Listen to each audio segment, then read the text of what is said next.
Hello and welcome to another Cork and Taylor Wine Podcast. Luke Taylor here. I'm on a little mountain. I think I made it. Thank God, do the tour. I don't even know who I got. I appreciate you showing up though. Well, you came to my front door. I could easily get the fuck out of here or welcome to my house. So what is it? You're here. Okay, cool. Well, I'm very honored and fortunate to have, do you go by Robert Mark or do you just go by Robert or do you Just go by Robert. Bob? Robert? Yeah. Robert Kamen. Kamen Wines. Sonoma County. Moon Mountain. We're on Moon Mountain, right? We are on Moon Mountain. We're on Moon Mountain. How close are we to the moon? Come back later tonight. Oh yeah? Is it Very that pretty? It's beautiful. Yeah. Well, look where you are, dude. I know. I found it. So Kamen Wines. Now, I read somewhere that you said the wine business sucks. Yeah. Okay. And you've been in the wine business for how long? I've been growing grapes for 40 years. Yeah. And then you produced, and I believe someone convinced you to produce a wine, but they only took 50 cases instead of 200. Yeah.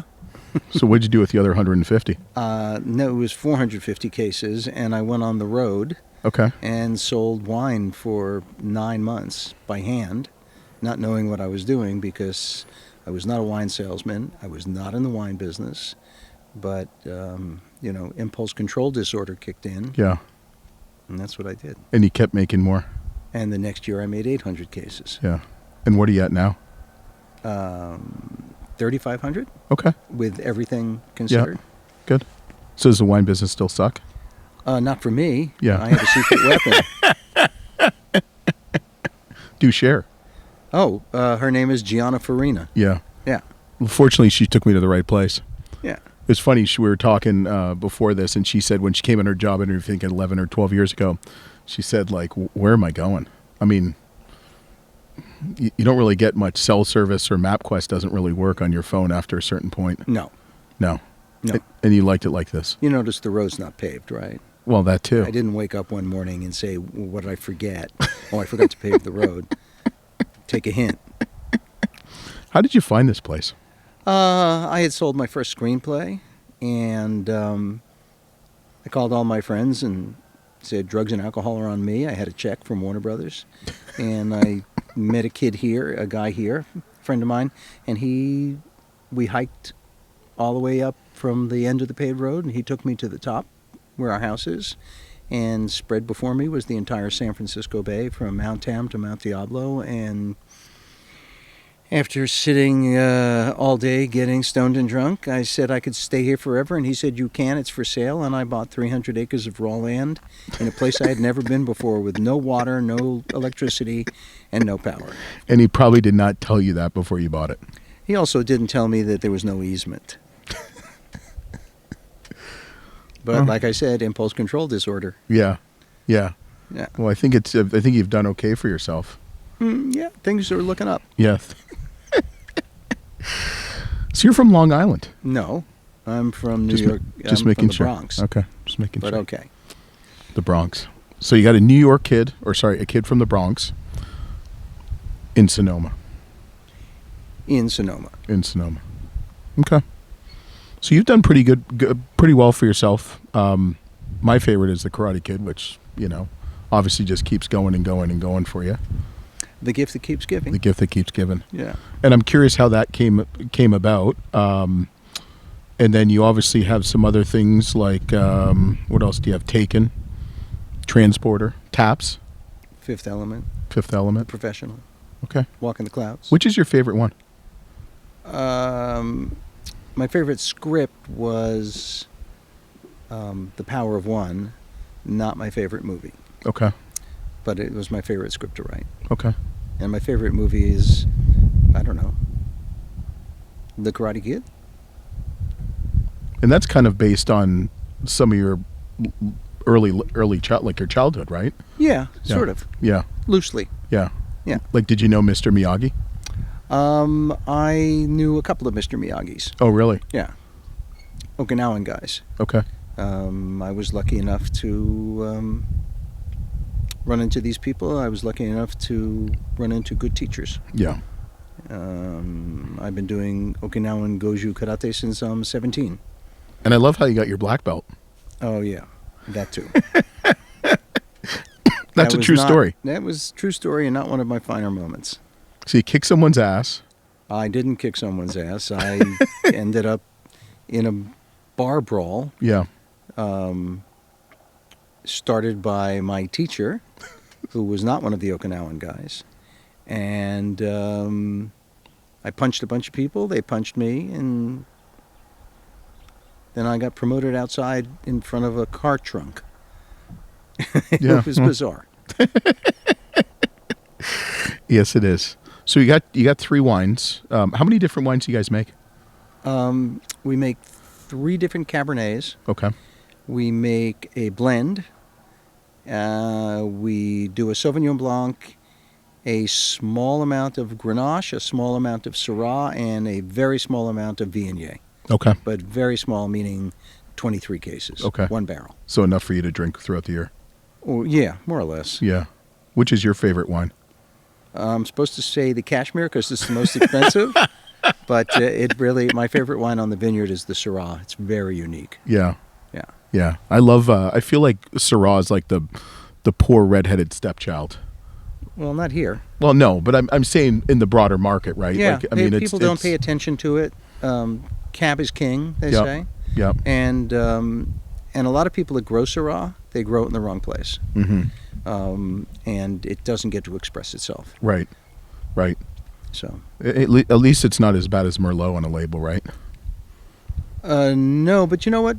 Merlot has its time and place. If it's grown the right way and if it's treated the right way in the cellar, it can be really an intriguing wine. We make a very small amount of Cab Franc, again, 1 barrel's worth.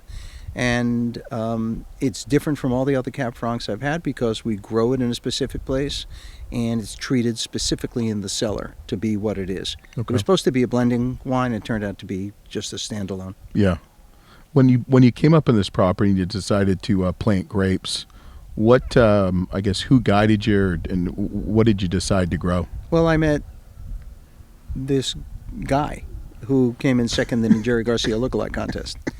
And he had a vision to plant grapes organically on the hillsides because we are the watershed for the bay. And everything you put in the soil here eventually ends up in the bay.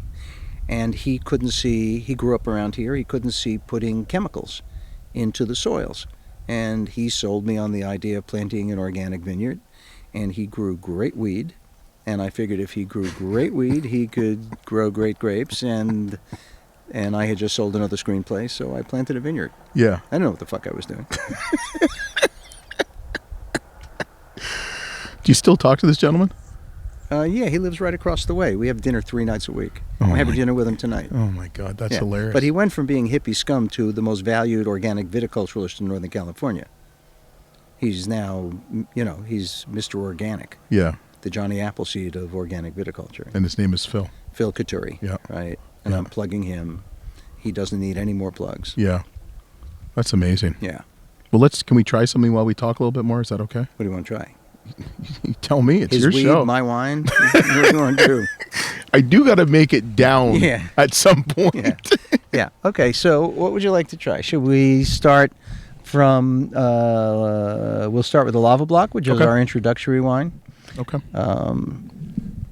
When you say introductory, what is that? Meaning it's the cheapest. It's the least expensive. Okay. Right. Sorry, not the cheapest. The least expensive. Right. Cheapest to the people I work for.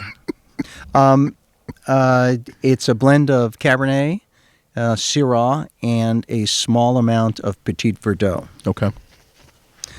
So, that's yours. Okay. You going to have a little or no? I'll pour it, but I'm working, dude.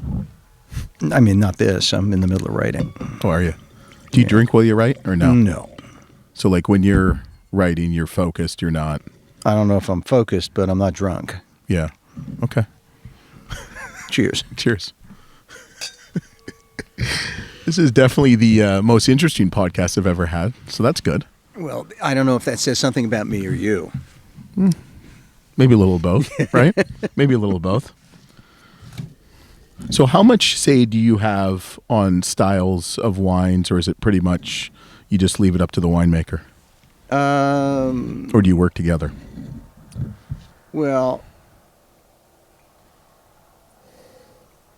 I'm involved in everything, but I'm a great believer if somebody knows more than you do and does it better, you follow them. You don't try to lead them. And I feel that way about the guy who grows the grapes, and I feel that way about the guy who makes the wine. These are two people at the top of their game. Their beliefs and practices dovetail with mine. Mm-hmm. I believed when I planted the vineyard, I just wanted to have the best vineyard I could have on this site, and it turns out to be, unbeknownst to me, it turned out to be a brilliant site if you treat the agriculture correctly. The same thing in the winery. The guy who makes the wine is a great winemaker. He's I can't use the word genius, but he's... You don't want to build his ego too much. He doesn't have a problem with his ego. He knows. It's like he's borderline arrogant. And if you just ask him, he'll tell you. Yeah. But if you don't ask him, he won't tell you. There you go. Yeah. He's an interesting mix of scientist and hedonist. So the scientific part of his brain looks at wine as a chemistry experiment. The hedonistic part of his brain looks at it as something he wants to drink. Mm-hmm. Is it pleasurable to him? And if it's pleasurable to him, then he goes about constructing a flawless wine. And he's great at it. Mm-hmm. And loads of fun to be around. And he married my general manager. Well, yeah, that too. Yeah, that too. Yeah. It's all in the family here. Yeah, it is. And I tend to collect people. I mean, I have friends from childhood. I have friends for 70 years. I have friends from graduate school. I have friends from university. I have friends from all over the place. And my winemaker has been with me since 2002. Phil's been with me since 1981. The only thing I've never really kept are wives. Mm-hmm. I hope none of them are listening. Yeah. This is a marriage advice podcast at certain points. Oh, okay. Yeah. Yeah, I mean, well, that's funny. How different would you say is Mark's wines compared to Kamen wines? I mean, is it stylistically the same? Is it different because they're different vineyard sites, obviously different area? His philosophy of making wine is the same. What changes is the raw material he works with. Mm-hmm. Every vineyard kind of decides what the wine is going to be. Mm-hmm. And he will lead in places where the wine needs to be led, and he will follow in places it needs to be followed. Mm-hmm. It's just he's extremely scientific and calculating and intuitive and hedonistic. He knows what's good, he knows what's real, and he knows what works. And we have a great relationship. I basically let him do whatever the fuck he wants, and I just agree. If I don't agree, I'll say something, and he'll either explain to me why I don't know what I'm talking about, or he will make adjustments. Mm-hmm. Interesting. So I'm going to give you 4 names, and I want you to tell me the first grape varietal that expresses them, or that you would think they would be. Okay. Liam Neeson. Get out of here. Come on. What grape varietal would he be? Cabernet. Okay. Pat Morita, a.k.a. Mr. Morita. Miyagi. Well, sorry, I'm Canadian. Morita, sorry. Cabernet. Okay. William Zasbeck. You getting the hint here? Yeah. Do you think they're all Cabernet? Yeah, all Cabernet. Ralph Macchio? Ralph definitely Cabernet.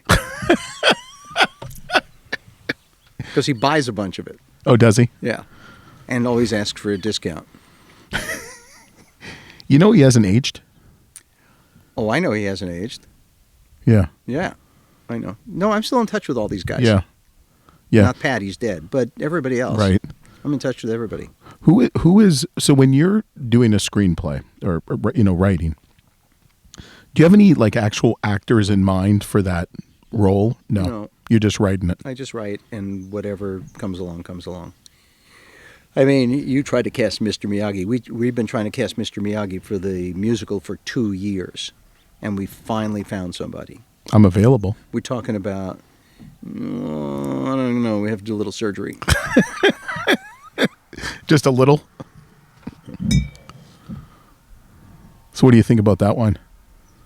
No, I love all my wines. Yeah. They're all great. They're all Yeah. super drinkable. They're all super approachable. They're uncommonly soft for wines growing in this environment, and yet the tannins are so precise that they age. We just opened a Syrah from 2005 a week ago, and it was like the wine was perfect. Yeah. It was fresh, it was beautiful, it had depth. Could have gone for another 15, 20 years. Isn't that crazy? Oh, it's crazy. And I never knew anything about this, but it's this wonderful confluence of this piece of property, the guy who farms it, and the guy who makes the wine. Mm-hmm. You ever thought of renaming it, like kind of like what Schaefer did with their Syrah, calling it Relentless or something else? No, Just Syrah. too complicated. You're good. Yeah. What are your thoughts about Sideways, Oh, the movie? I loved it. It was Yeah. great. Alexander is a great filmmaker. Yeah. Did you ever think about writing a wine movie since you're involved? I did. I wrote one about the Judgment of Paris, and then got hosed by Warren Wynorski when he refused to give us.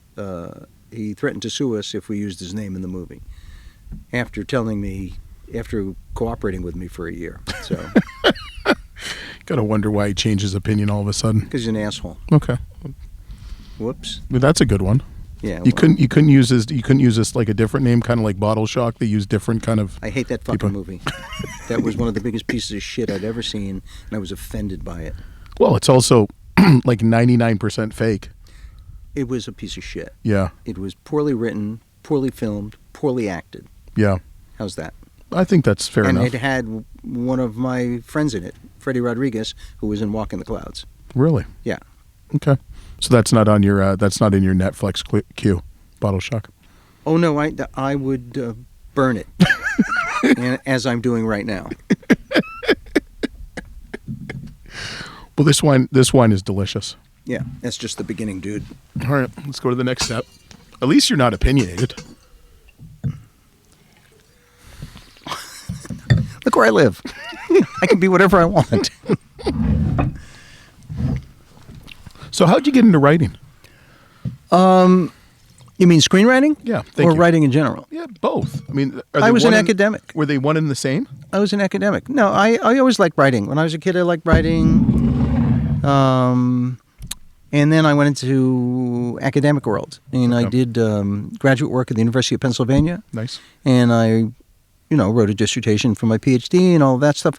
And I spent a year in Afghanistan. And when I came home, while I was doing my dissertation, I wrote a novel and about Afghanistan. And a cousin of mine knew a film director. He gave him the novel. The guy said, "This would make a great movie." Sent me some screenplays. I figured out the form. I turned the novel into a screenplay. 6 weeks later, Warner Brothers bought it for X amount of dollars. I came up here to celebrate. I bought 300 acres of raw land with no road, no electricity, no easement, and no water. Best decision. Decision of your life, or worst decision of your life? It's definitely right up there with the great decisions. I mean, this is the happy place. Yeah. This is just wonderful. We have a great life up here. I don't know how great a life it would have been if I had to struggle and worry about payments and worry about everything if the wine business was my sole source of income. Mm-hmm. But it's not, luckily. And so to me, this is fantasy. Yeah. This is romantic fantasy. Yeah. Living on a vineyard that I built, overlooking the San Francisco Bay. Waking up every day to this, going to sleep every night to Mm-hmm. it, not having to worry about it. It's very romantic. So you don't miss the Bronx? No, the Bronx is within me. Yeah. I carry the Bronx wherever I go. So are you Yankees or Mets? I just Yankees. offended you. What's that? Yankees, but I have my feeling about sports teams is players change so much. So what are you loyal to? You're loyal to this. Yeah, it's ridiculous. This enigmatic concept. Yeah. Yeah. My wife is a huge football fanatic. Okay. And she roots for specific teams. I am batting 1,000 because I root for the team that's winning. And if they're losing, then I switch to the other team. And so I never lose. And it keeps me really happy. So who does she root for then? San Francisco. Okay. And now she roots for Kansas City because of Patrick Mahomes.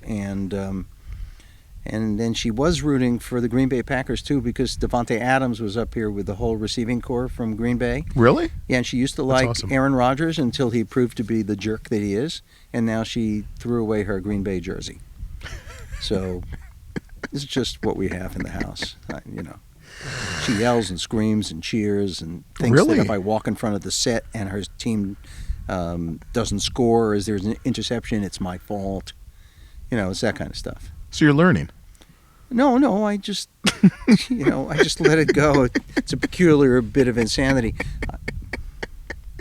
Well, the short form of fan comes from fanatic, right? Yeah. I mean, Yeah. maybe you should write a movie about that. No. It wouldn't be any good, would it? Nobody'd buy it. Well, they might buy it.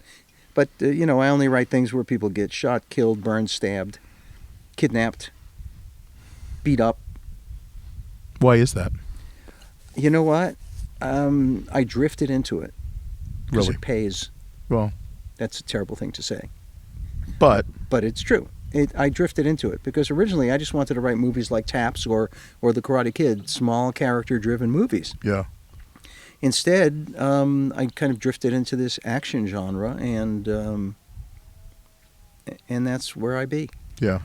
Now I'm writing musicals for Broadway. Yeah. Yeah. Have you ever written a musical for Broadway before? No, The this first is one? the first one. How different is it than? Way different. Yeah. Yeah. You get treated better as a writer. Oh, really? Mm-hmm. So I just poured you the Cabernet. Yep.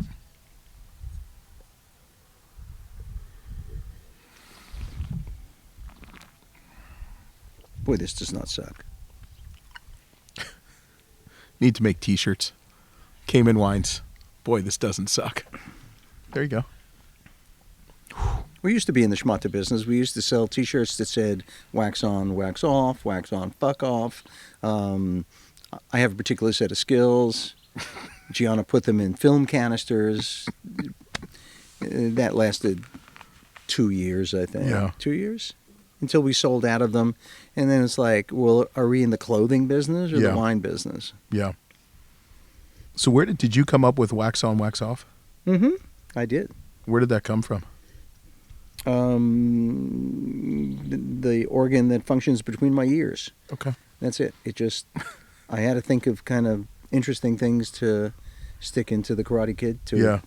learning moments, and I came up with those things. Now I have to come up with a whole bunch of different things for the show we're doing for Netflix. Yeah. Do you get good inspiration up here? I would hope so. No, No. inspiration is an internal thing. Mhm. This is distraction. So where do you go then if this is distraction? No, just Nowhere, I you just find your spot. sit Yep. there. I Yeah. write at home. I sit there. Something happens, it happens. Something doesn't, I take a walk On your unpaved roads. on my unpaved roads, or go ride my bike, or do whatever. Yeah. This is delicious. It works. Kamen Right. wines, they don't suck. They don't suck. They don't suck. Right. Is there any plans to get any bigger, or are you happy with where you're at? No, this is it. Yeah. I only I was lucky enough. Like I said, the wine business kind of sucks. Mm-hmm. I was lucky enough to come across a unique piece of ground Mm-hmm. that, if you treat it with respect and care and a lot of focus, you end up making unique wines. And I don't see any reason to do it someplace else. Yeah, that makes sense. Yeah, I don't want to be. I really don't want to be in the wine business per se. I like being in the. I have this cool place to live. Yeah. It's a vineyard business. Yeah. And Gianna has turned this into a cool business. So it's her fault. Yeah, well, it's mostly her fault. But, she's in charge. Yeah. Yeah. Behind her back, we call her the Generalissima. Consider she's looking right at us Yeah, right and now to her and face judging. we call it the same thing, or at least I do. The kids in the tasting room won't do it to her face. Yeah. Do you have a tasting room up here?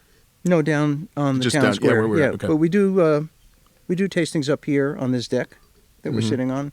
But we only do 2 a day. I mean, we do live here. I don't need traffic. And I'm not a big fan of all the tours. Mm-hmm. I'm not a big fan of, look at what I built. Look how expensive this is. Look, I have a cave. Look, I have this. Look, I have that.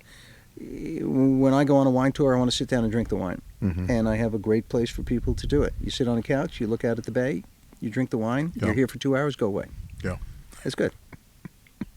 And I don't have a constant flow of people coming in and out. Yeah. And I don't need to do it because I've limited the amount of wine I make, which is dependent on the season, the vintage, the agriculture, Mm-hmm. and I don't have to press. Yeah. You know, it happens to be great wine, and we've taken our time and it's found its place. Mm-hmm. So I can be arrogant about all of it.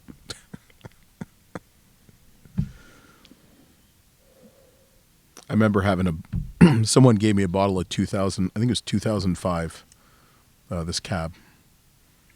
And I had 2 bottles. They gave me 2 bottles. And it was phenomenal. That's why I first heard of your winery. Yeah, we don't advertise.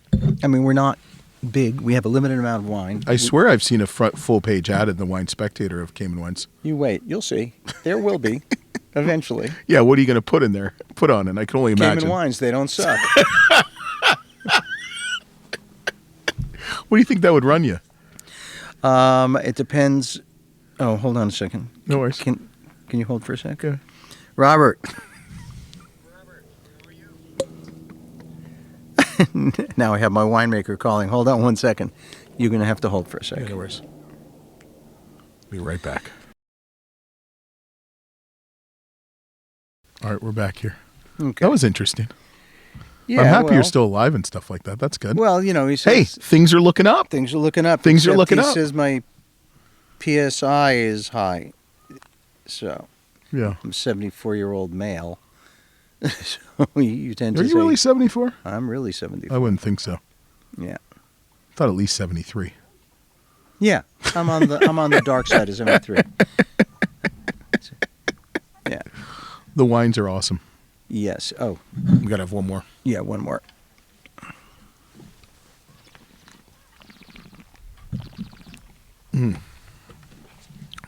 That's still, I remember that 2005 like it was yesterday with that wine. It was a great wine. You guys, it seems, I mean, I'm trying to think if I've had the wine in between.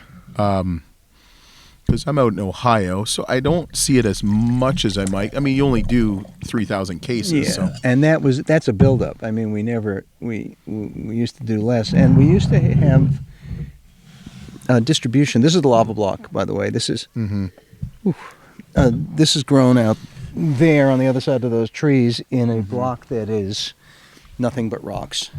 There's not even dirt out there. Really? Oh no, it's all rocks. It's quite amazing.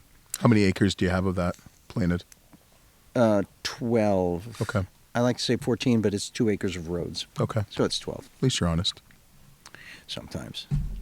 I'm a writer, you know. I don't Only on Thursdays. I don't really traffic in honesty that much. Yeah. You know, my perception of. If you had to compare your writing style to maybe someone before you, or maybe right now, who would you kind of compare yourself to? And I know that's a interesting question. I have no idea. Yeah. That's a question I couldn't even think about. I don't. Yeah. I have You no are idea. what you are, and you are who you are, right? And I do it the way I do Yeah. it, and the reason they pay me is that I do it as I do it, because if they could get it for somebody else cheaper, they would. Is that kind of the new Or better. Yeah. That's kind of the Yeah, the writing game in the movie business is different than the writing game in novels or writing for Broadway. Writing in entertainment, you are money's the barometer of enthusiasm. Never your writing, and you're only valued for what you can give them for them to make money with. The same might be true of the other mediums, the other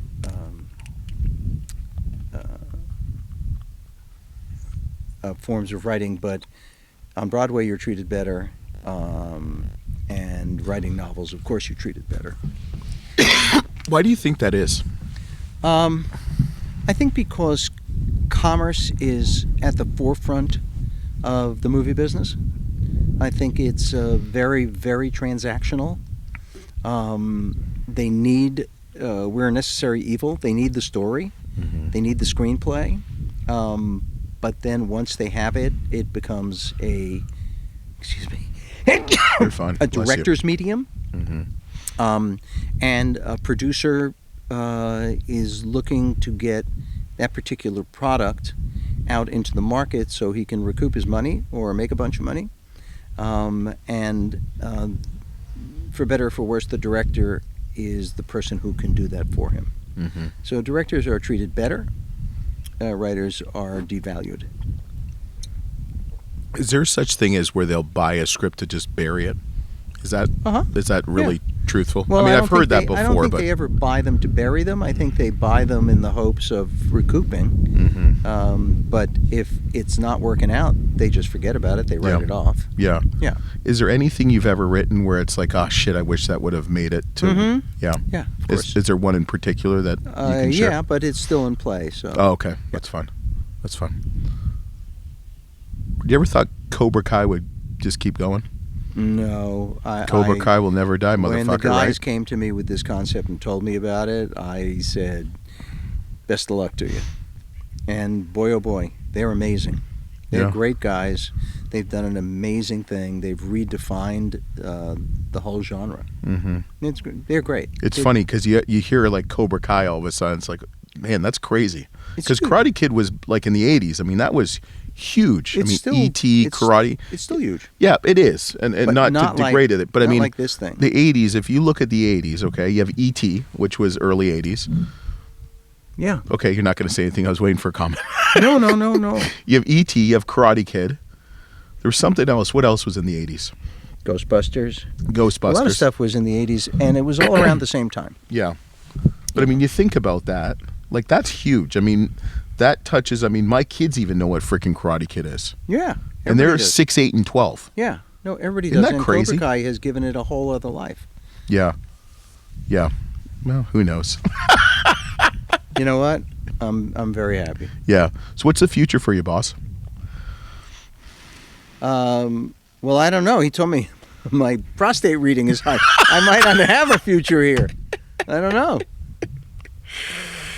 But if everything's good, like, what's the future? Are you going to continue to write? I mean, you'll Yeah, always write. I'll I mean, always That's write. what writers do. Yeah. And, whether I continue to write screenplays is a function of the market. Mhm. Is will they pay me? Then I'll write. I won't write screenplays or teleplays if I'm not getting paid for it, because what's the point? Yeah. Right now I'm writing a whole bunch of short stories, sort of autobiographical, but a whole bunch of short stories, and I don't care if anybody pays me to do that or not. Mm-hmm. I'm not doing it to see if I get it published or not. The possibility is out there for me to write another musical based on a film that I wrote. And we're just waiting to see if the rights will clear. And I would love to do that, and that'll take a couple of years. Mm-hmm. And then if this Miyagi show goes, I'll be working on that for, hopefully as long as it runs. Yeah. And after that, I don't really think about it. Yeah. I wake up happy every morning. Yeah. I get to do there are 3 things I love to do, or 4. But I get to do them every day. Yeah. I get to be indulged in my vineyard, walk Mhm. around my vineyard. I get to write. I get to do martial arts. I get to smoke dope and drink wine. Yeah. And I get to do those every single day. And, what do I care? I wake Yeah. up in the morning and everything is good. Yeah. My kids are okay. I'm good. How many kids do you have? 3. 3, like myself. Are any of them in the? The youngest. Yeah. Are She's they? a screenwriter. Okay. She's written any in the wine. Does any of them desire to be in the wine business? I think the oldest would like to be, but You just I- keep telling them the wine business I sucks. put the kibosh on it. Eventually, she might end up here, but right now she's an esthetician. Yeah. Yeah. Yeah. Okay. Okay. Well, Robert, you're going to stick around with us for a couple more minutes. We're going to have a little sip and spit section where we ask you some interesting questions to make you very thoughtful. I can only imagine some of your fucking answers. Yeah. Just remember to subscribe, rate, and review. Follow us on Instagram and Facebook. Also, if you want to support us, because shit, we don't have sponsors, and that's probably a good thing, especially after this podcast. www.patreon.com/Cork and Taylor. We'll be back next week uncorking the lighter side of wine on the Cork and Taylor Wine Podcast.